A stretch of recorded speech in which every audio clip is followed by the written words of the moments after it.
Previously on Alan Wake, I wrote a horror story that has come true. Thomas Zane did the same in the 70s. You will go no further. If I continue like the Dark Presence wants me to, the story I'm writing won't save Alice. It's a horror story. No one will survive. You knew Zane! Thomas Zane! You're the Lady of the Light in the song! He left something behind to help me. The clicker. Alan thought of this as he stood on the rim of Cauldron Lake, the clicker in his hand. He took a deep breath and jumped. I can get to her now. I can finish this.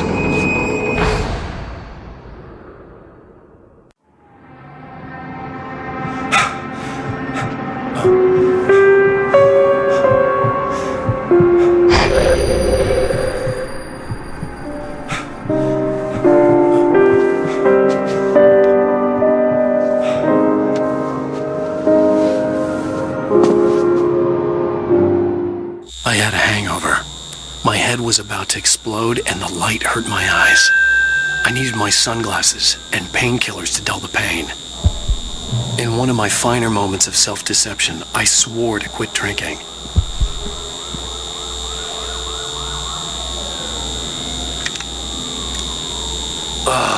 The sunglasses made the world look bearable.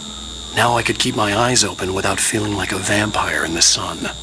I wasn't sure I'd make it out there without some painkillers.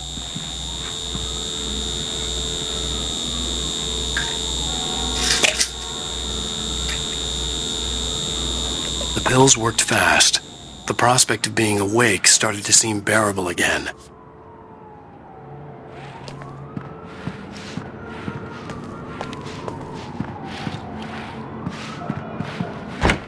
There was a message waiting for me on the machine. You have one new message. Ow! Are you still asleep? Wakey, wakey! You should have your show on your TiVo. If Alice wasn't too mad to record it. She called me earlier and really chewed me out. Yeah, we went a little overboard last night. But parties are a part of this business. Al, look, I'm saying this as your friend. She's not doing your career any favors by trying to run your life like that, okay? I'll talk to you later, Al. Watch the show.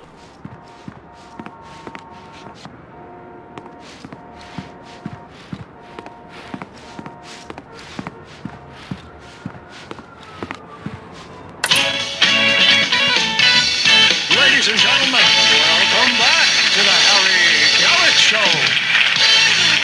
Thank you, everybody. We have a great show tonight. I've been talking with the best-selling author Alan Wake about his new book, The Sudden Stop. Yeah, good read. Go buy it. No, it is a good read. Look, I'm gonna be honest here. Is that wise? No, but I'm gonna do it anyway. I got people who give me the lowdown on books. I'm a busy guy. But this one, I actually read from cover to cover. I mean, I'm a big fan. Wow, thanks. Now, this might be a spoiler for those who haven't read the book yet. Based on the sales figures, the 2 people out there who haven't read the book yet. But this last book is all about the death of the main character, the hard-boiled New York detective, Alex Casey. Now, there's been a lot of outrage about this. Why the hell did you kill Casey? What the hell were you thinking, man? Good riddance. No, seriously though. 7 years and 6 books is a long time. He was a gloomy guy to spend all your working hours with, and it was a good run. But it's time to explore new things. My next book will be a departure from the old for me. You selfish bastard, always thinking of yourself. Well, you've certainly given us a lot of entertainment over the years. And now that you mention it, Casey was a gloomy guy. Never had much luck with his love life with the ladies. Was that autobiographical in any way? Yeah, no kidding. Casey's lady friends tended to die on him. With Casey, it was all about his pain. No, nothing autobiographical about that. I'm a happily married man. My wife is my muse. Well, congratulations. That's great to hear. So, how's the publicity tour been treating you? Good. Great. But I gotta say, I'm glad to be back home in New York. Well, you've certainly been on the news a lot lately. Lots of parties and, you got into a fight with some paparazzi. Oh, man. Well, that guy was really in my face. I lost my temper. I know that wasn't cool. You are famous for that temper. Well, I did also write several books. latest novel is called The Sudden Stop, and it's in bookstores now. Go get it. That means the two of you out there who haven't bought it yet. Ladies and gentlemen, that's all we have for you tonight. I want to thank all our guests for the evening. Alan Wake, Sam Lake. Once more, do the face for us, Sam. And our musical guests, Poets of the Fall. Thank you, and good night. At least I'd been funny. I told myself I could live with that. Hey, honey. Did you watch the show? I didn't say anything stupid if that's what you want to know. Okay, Grumpy. You want an aspirin or something? Are you going to start with me about drinking now? You know what? I should have followed her advice, but suddenly I was angry, mostly at my... What? Now you can't even talk to me? Well, this morning I was angry because you said you'd be home at midnight and you showed up at 7 a.m. and passed out in mid-sentence. Now I'm over it. Are you angry? This goddamn tour. It's gotten out of hand. Oh, honey. It's almost over, right? We can get back to normal. Then you can start writing again. I'm sorry, honey. Alan, you're not thinking straight. Just take a shower and go back to bed, huh? Yeah, you're right, honey. I'm sorry. Once this is over, let's go away together. A vacation. Just you and me. Some peace and quiet.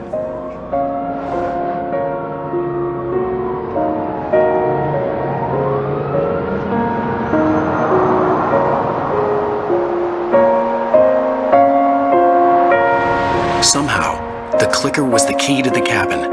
I had to return to Cauldron Lake to save Alice.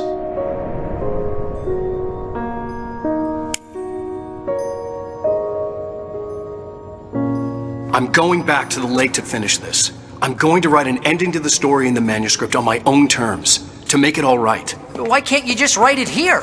The last page is still in the typewriter. I need to read it first. Everything needs to be just right. Zane tried to cut some corners, and it didn't end well. Okay, ready when you are. I'm sorry, Sarah, but I need to do this alone. Barry, take her gun. Miss Weaver, close the door when I leave.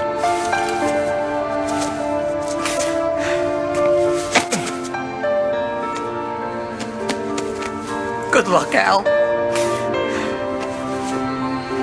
See you later.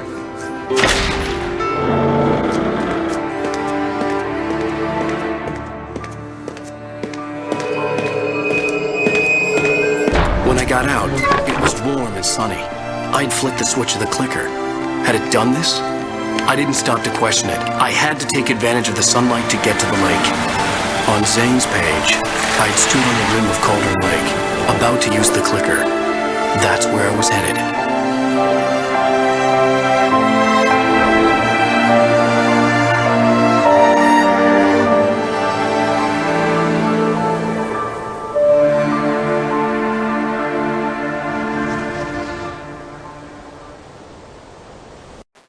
Alone, in daylight, surrounded by the beauty of the Pacific Northwest landscape, it was hard not to let doubt creep in one last time. I could still chalk everything up to a dream, a delusion.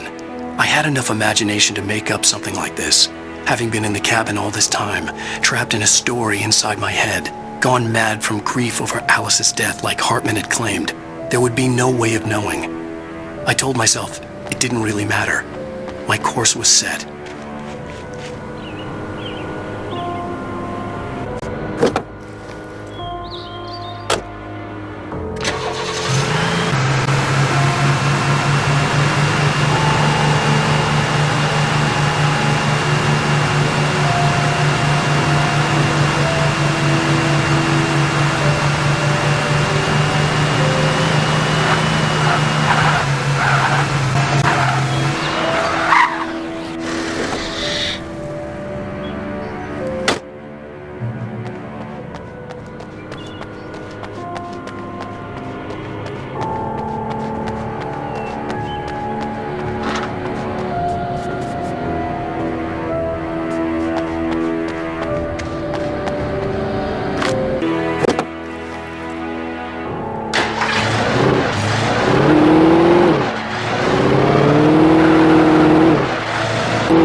was a link between us, always would be. I could feel its presence again, getting closer.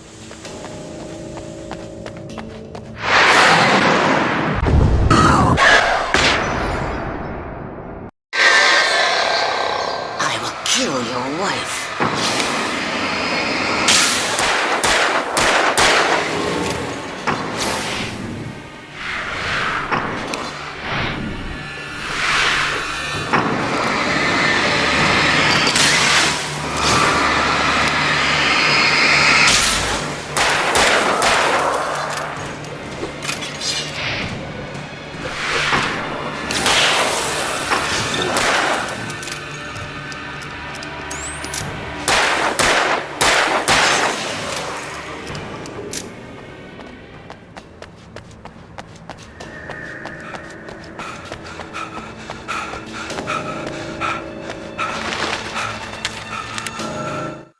The Dark Presence was no longer trying to capture the writer so he could create the ending it wanted. The writer knew too much. He was too strong. And he carried a weapon left behind by Thomas Zane, something that could hurt it. Now, the darkness was doing everything in its power to simply stop the writer from ever reaching Cauldron Lake and the dark place it came from.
Poet and the Muse, lyrics by Old Gods of Asgard. The first verse. There's an old tale wrought with mystery of Tom the poet and his muse, and a magic lake which gave a life to the words the poet used. Now the muse, she was his happiness, and he rhymed about her grace, and told her stories of treasures deep beneath the blackened waves, till in the stillness of one dawn, still in its misty crown, the muse she went down to the lake, and in the waves she drowned.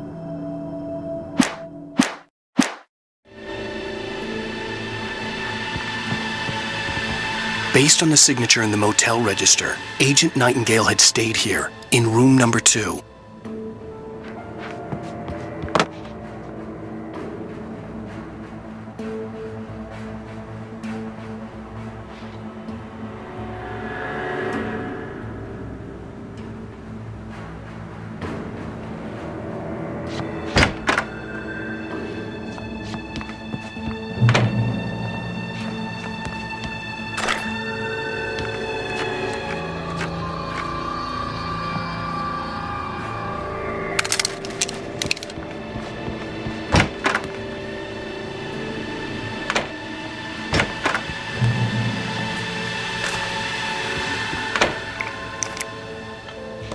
This had obviously been the room where Agent Nightingale had stayed when he hadn't been busy harassing me.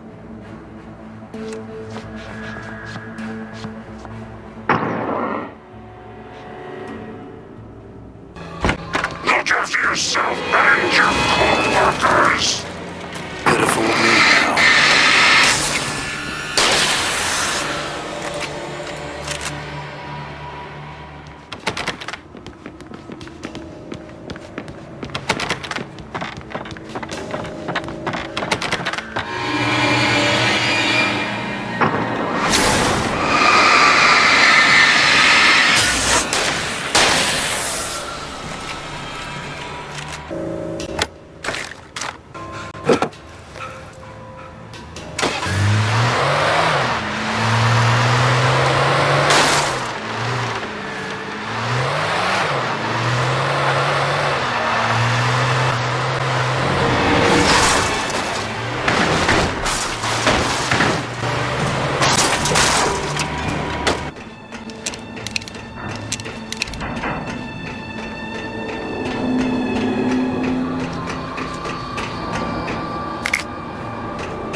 The Poet and the Muse, lyrics by Old Gods of Asgard, the second verse.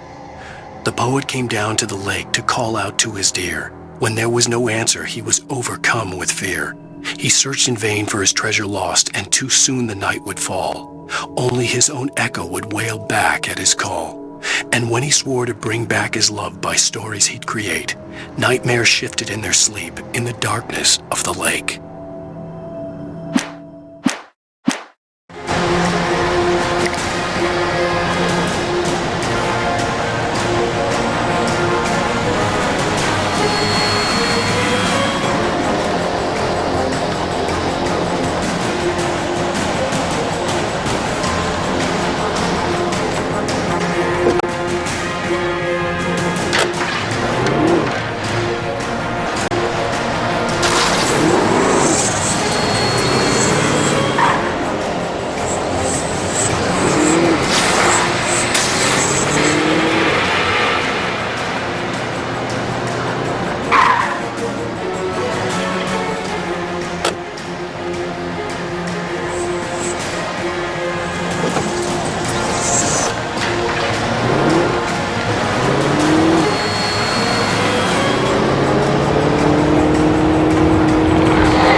bottom of Cauldron Lake was a graveyard of things the lake had claimed in one way or another over the decades.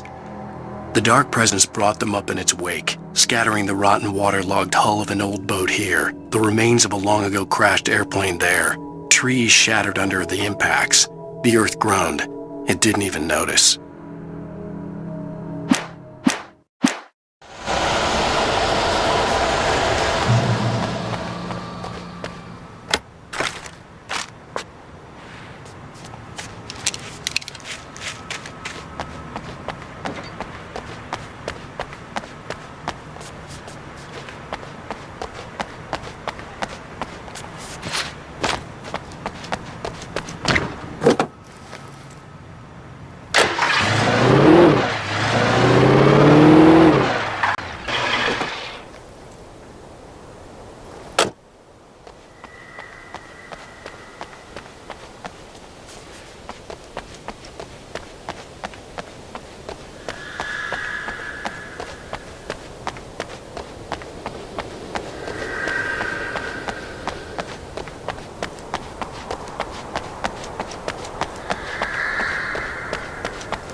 In the end, Barry wasn't going to shoot Sarah. They both knew that. Once she had no chance of catching up to Wake, Barry gave up the gun and sat down on the floor, shielding his face from the merciless glare of the well-lit room. "I don't think I'm ever going to see him again," he said in a weak voice. Sarah didn't have it in her to be mad at him. Besides, he was probably right.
Poet and the Muse, lyrics by Old Gods of Asgard, the third verse.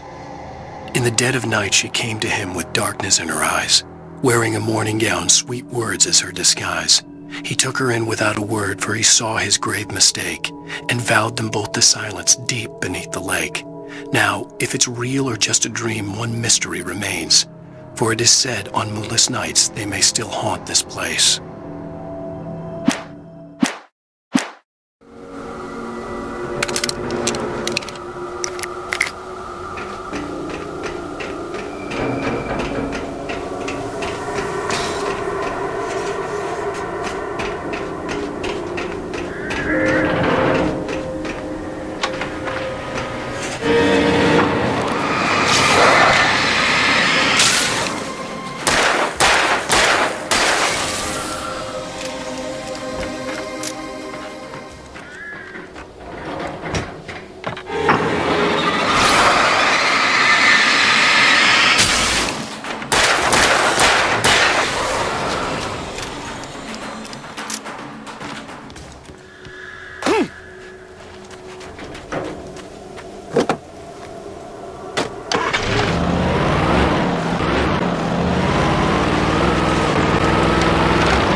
had to get the container out of my way. There had to be a way to power up the container lift.